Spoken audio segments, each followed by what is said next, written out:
Marcio Crossy here, friends. Welcome to the arena. Just gonna get right into it. This is my third attempt. Because I'm bad. Both times I died to friggin' Meta Knight. So it's Brawl all over again. I don't care what anyone says, Brawl is a great game. I know, random tripping and other stuff. Yeah, it wasn't perfect. But I liked it. But then again, I'm a casual. By that I mean I just play Smash casually for fun, so I'm not really into all those high-tech skills and plays and whatever the kids use these days. Speaking of Smash Bros, Minecraft Steve is in Smash, and that's honestly the greatest thing to happen to me all 2020 except for the Henry Stickmin collection. Literally those two things are the only positives of 2020 that I can think of off the top of my head. I'm sure there's like more, but yeah, I can't think of any right now. Except for Minecraft Steve and Smash and the Henry Stickmin collection. Because both of those games are, well, Smash is just fun. I know, I'm one of the privileged Nintendo nerds who enjoy Smash Ultimate because it's not broken, but I'm not here to talk about why I personally am not the biggest Melee fan. Because, well, let's be honest, I really enjoy Melee, but I don't enjoy it in the competitive sense, so I don't do all the L canceling and wave dashing mumbo jumbo that everyone knows. To me, it's just weird gamer tongue that I don't understand. But like, hell, if you enjoy playing competitive Melee like that, that's cool. Who am I to care? It's not my thing. If it's yours, that's cool. The only thing with Smash Bros is, honestly, every time it comes out, or there's a new character, there's a Flame War, and then that Flame War inevitably ends up becoming another, why Melee is the greatest game ever, and why anything that isn't Melee is trash. But, I don't agree with that. I think that there isn't really a bad Smash game. There's like superior Smash games, but there's not a bad one. My quote-unquote superior Smash game would be Ultimate, because, you know, it's awesome. All the characters, over 70 characters, a bunch of really cool stages to play on, some other fun shit, and you can't go wrong with Ultimate. But hey, if you want Melee for all its thumb-destroying action, then that's cool too. There's nothing wrong with it. Of course, if you try to act like the game isn't based around glitches and bugs, unfortunately I have to tell you, wave dashing and L canceling are never intentional. And maybe I'm wrong. Maybe in some secret universe, they just want us to believe that they were glitches, when in all reality L canceling and wave dashing was meant to be. But I don't know, because it was never my scene. My first Smash game was Brawl anyway. I didn't have a GameCube growing up, I had a PlayStation 2. And then I got a Wii. My first game I ever played in Smash was Brawl. Unless, I think I saw my cousin play Melee when I was younger, but I don't think I ever played it myself. My first game was Brawl. I was a little nerd who liked Ike because he was a big brawly boy with those, big brawly man with this giant ass sword. And that was cool to me. Now when I play Smash Bros, I mainly play Peach and Yoshi. So those are my two best characters. Honestly, though I technically consider myself a Peach main, I honestly think I'm better with Yoshi. So, but it doesn't really matter. That's another thing I liked about Smash Ultimate, is really every character is viable, and there's, you can play who you want to play as. You don't really have to follow any meta. I mean, there's the tier list, and if you follow a tier list, you know, don't follow tier lists. That's just loser talk. If you follow tier lists, you're a loser. I'm kidding. But it's better to make your own judgments on your character preference rather than by going off a list of what people say is good. Because I've seen people destroy S-tier names with like lower tier characters, so it doesn't matter. In Melee, it really does, because Fox is just ungodly. And in Brawl, Meta Knight is just Death Destroyer of Worlds. I don't know about Smash 4, I never really followed the competitive scene or the characters. I think, wasn't it Bayonetta who was the big girl on campus who kicked everyone's asses? I think that's the person it was. And then in Ultimate, I don't know who it was, if there is a meta in Ultimate, like the character everyone plays because they're supposedly way too good. I know Hero was everyone's hated character because of the RNG. He was my most wanted character. I just really wanted a Dragon Quest rep because I really like Dragon Quest games. However, I gotta say, the best character to be added in the DLC so far is probably Terry Bogard. Terry was just a great addition, even though I had no idea who he was until the Smash Direct, because I never knew Fatal Fury.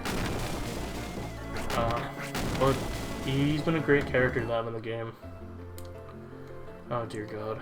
Okay, so the reason I said oh dear god is every time I've gone against Meta Knight, these runs have resulted in me losing, and I don't want to do that again.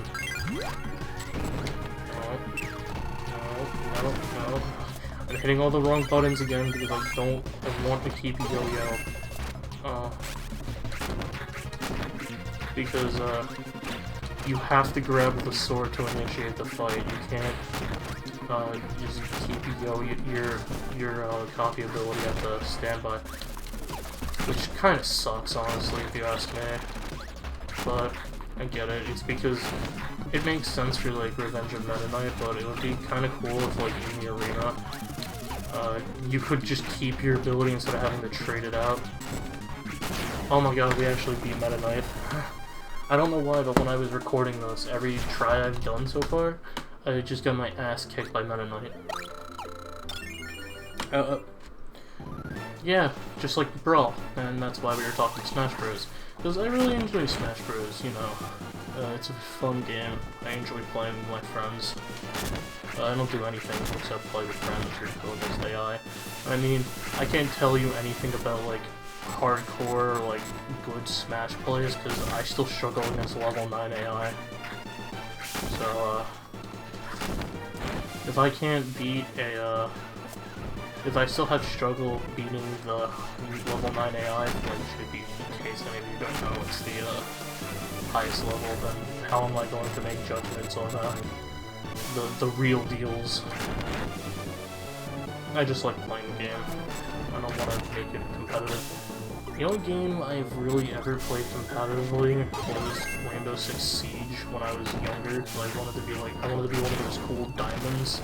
I gave up on that after like a year and just stopped caring about the competitive scene.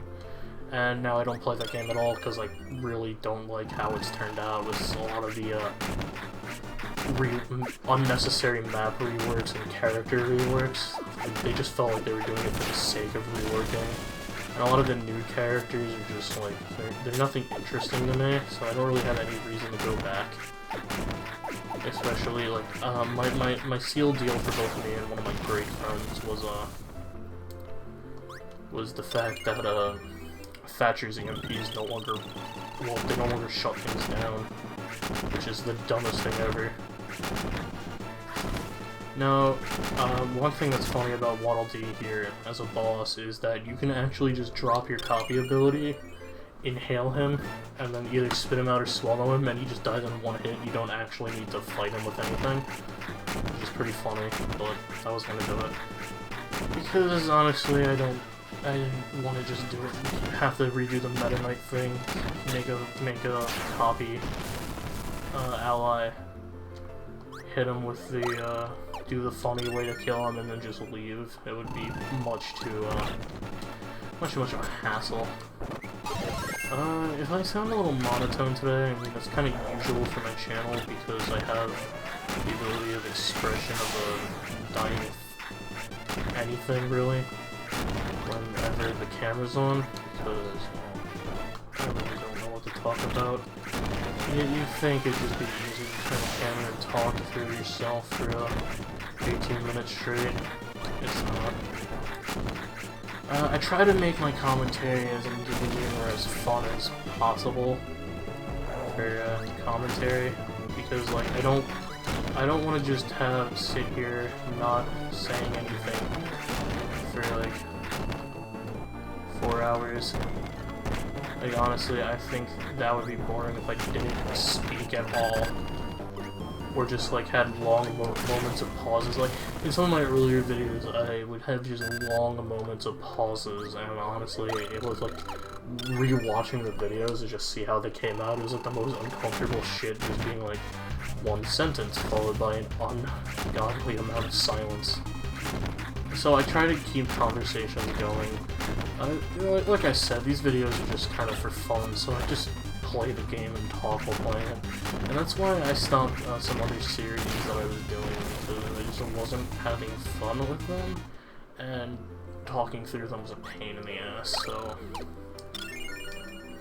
I don't know if I'll ever actually get around to finishing FNAF World, or I definitely won't be finishing Battlefront 2.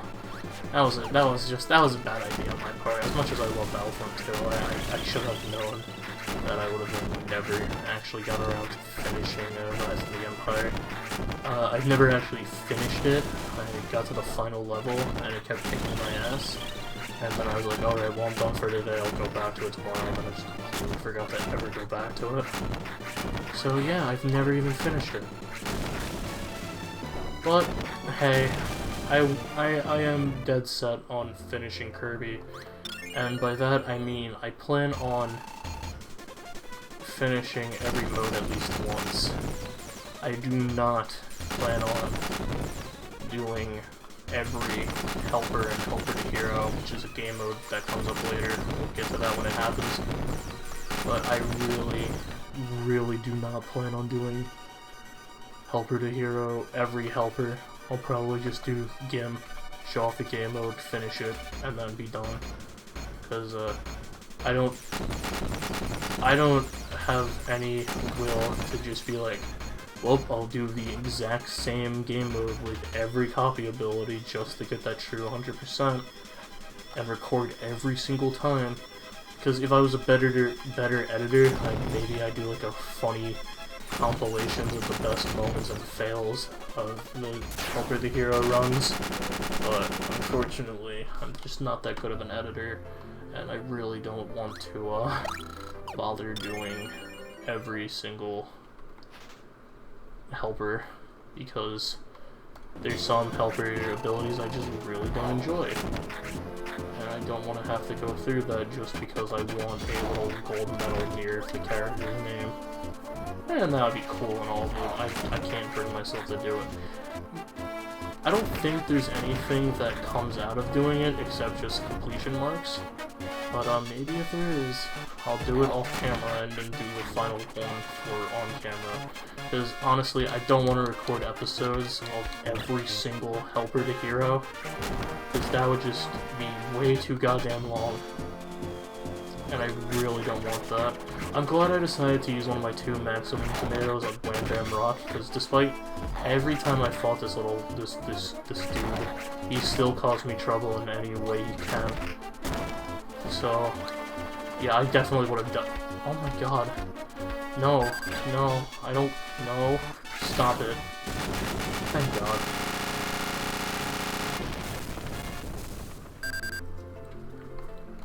There's one of those coveted moments of silence, because I was taking a sip of the Mossio Crush drink of the day. A Diet Coke this time. As I mentioned previously, I take sips of soda usually while recording, or water, or honestly anything I have to drink during the recordings, because, well, when I talk, my mouth just gets, like, really full of, saliva, and as gross as that is to talk about, it really bothers me. like trying to do videos with just my mouth being... I hate talking for long periods of time without drinking because it's just like all that build up and it's just really gross. But that's enough about that. I doubt any of you want to hear about my saliva output. And if you do, that's a little creepy. I think if somebody wants to know about my saliva output, is pretty creepy to me, I'm not gonna lie. Let's destroy his... I thought I destroyed his seeds. I feel betrayed, honestly. Alright, I need to finish this bastard before he finishes me.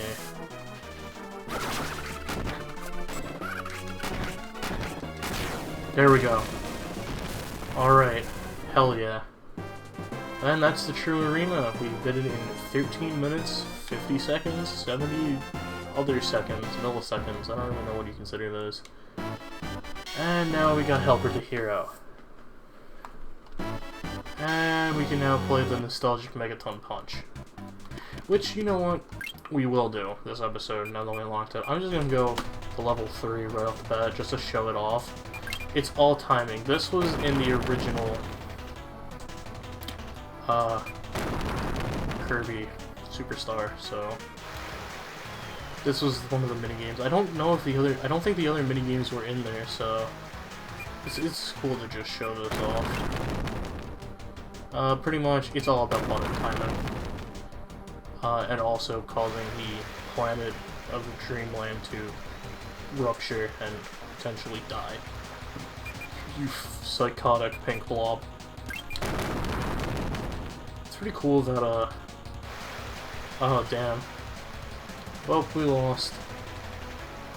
We'll do another run of it, because I think he's the last competitor, and, I don't want to just make you watch me fail at this, because I'm sure I won't continue to succeed, but I just wanted to show it off, and hopefully we can win. Like, if we get that, we win. So we just need to be better with our timing on the last one. I don't think I've ever gotten a perfect score. Timing doesn't matter. I think if you wait too long, then you'll just end up automatically failing, but, like, you don't need to worry about them breaking first. Oh, yeah, there's no way in hell I didn't win that one. I got 2 perfects. And there we go. And that's Megaton Punch. A basic minigame, but a fun one. We have one more minigame, and I'll go over that when we unlock it. But in the next episode, we're either going to do Helper the Hero, which, if we quickly go in there, it's cool. I like this cutscene because it's pretty much just showing. This is pretty much the arena's cutscene, just with Helper the Hero. You know what? Before I end the episode, I will show that cutscene off. I skipped over it mainly because I was getting frustrated because I died twice and I didn't want to keep watching the cutscene. But yeah, Helper the Hero. I think we'll do Helper the Hero next because I really like Helper the Hero. And it'll fit with the arena theme. I want to do the 2 arenas and then move to the 2 campaigns because the next episode won't be that long, but afterwards it's going to be for the event. So yeah, you get to choose from all the helpers in the game, all 20 of them. And I think that's really cool. That was like a really cool idea to have. But before we end off, I'll press start so we can watch the arena's cutscene, because I feel kind of bad for leaving it out after showing off its other game mode instead. Yeah, I like, you know, I gotta give it props. It's cool how they use Karate Joe on all the helpers, just like how Kirby's using a fighter in the cutscene. And there's Marx. Bad guy Marx. It's cool that they hint off the final boss of the arena by its silhouette. But we don't know who the other guy was, so... Well, that's it for today's episode. Thanks for watching.